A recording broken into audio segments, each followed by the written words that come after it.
দেখো বন্ধুরা, আজকে আমাদের নিয়ে এসেছে রুই মাছ। আর এই রুই মাছ আমি আজকে রান্না করবো বেগুন দিয়ে আর আদা জিরে বাটা দিয়ে। এই দেখো বন্ধুরা, আজকে আমাদের নিয়ে এসেছে রুই মাছ। আর এই রুই মাছটা আমি আজকে বেগুন দিয়ে করবো। এর মধ্যে আজকে আমি আলু দেবো না। তো চলো আগে বেগুনগুলো কেটে নিই। এই দেখো, বেগুন কেটে নিয়েছি আমি এরকমভাবে। এগুলো যেন আমাদের গাছের বেগুন। আর সেই বেগুনগুলো তুলে নিয়ে এসেছিলাম। এই বেগুন দিয়ে আমি করবো মাছের ঝোল।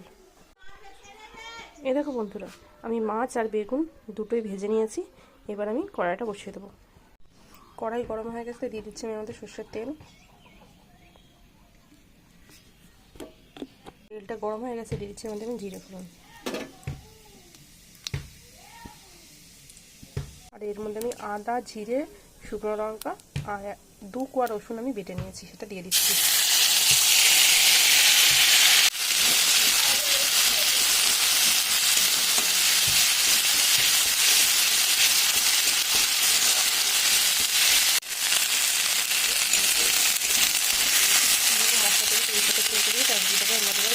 এবার আমি দিয়ে দিচ্ছি এর মধ্যে লবণ, দিয়ে দিচ্ছি হলুদ।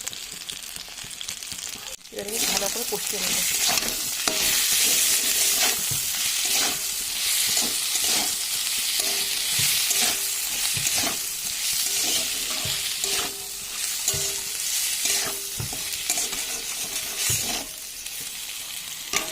এবার আমি দিয়ে দিচ্ছি এর মধ্যে জল।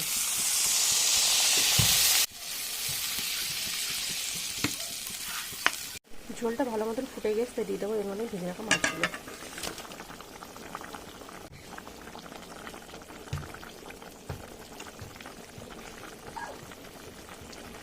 এটা দেখুন দিয়ে দিচ্ছি এর মধ্যে ধনে পাতা কুচি।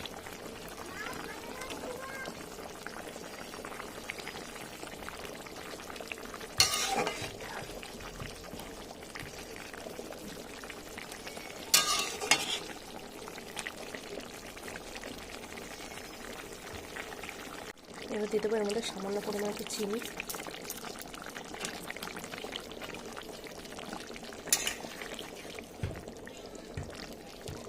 আর দিয়ে দেবো এর মধ্যে গরম মশলা।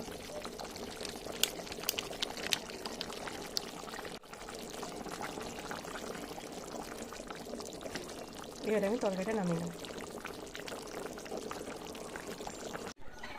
এই দেখো বন্ধুরা, আমার মাছের ঝোল বেগুন দিয়ে রান্না কমপ্লিট। দেখেছো কত সুন্দর মাছটাই কালার এসছে। তো বন্ধুরা, আজকে আমার রান্নাটা হয়ে গেছে। আর তোমাদের যেটা বলেও ভাবছিলাম সেটা হচ্ছে, দেখো আমি তো আমার ফোন ধরার কেউ নেই, আমাকে একা ধরেই রান্নাটা করতে হয়। আর মেয়ে ছোট, সে এভাবে পারে না। এইবার তোমাদের ওই জন্য সব কিছু দেখাতে পারি না। যেটুকুনি পারি সেটুকুনি তোমাদের দেখাই। এবার তোমাদের কেমন লাগে জানি না। এবার তোমাদের যদি ভালো লাগে থাকে অবশ্যই পাশে থেকো বন্ধুরা।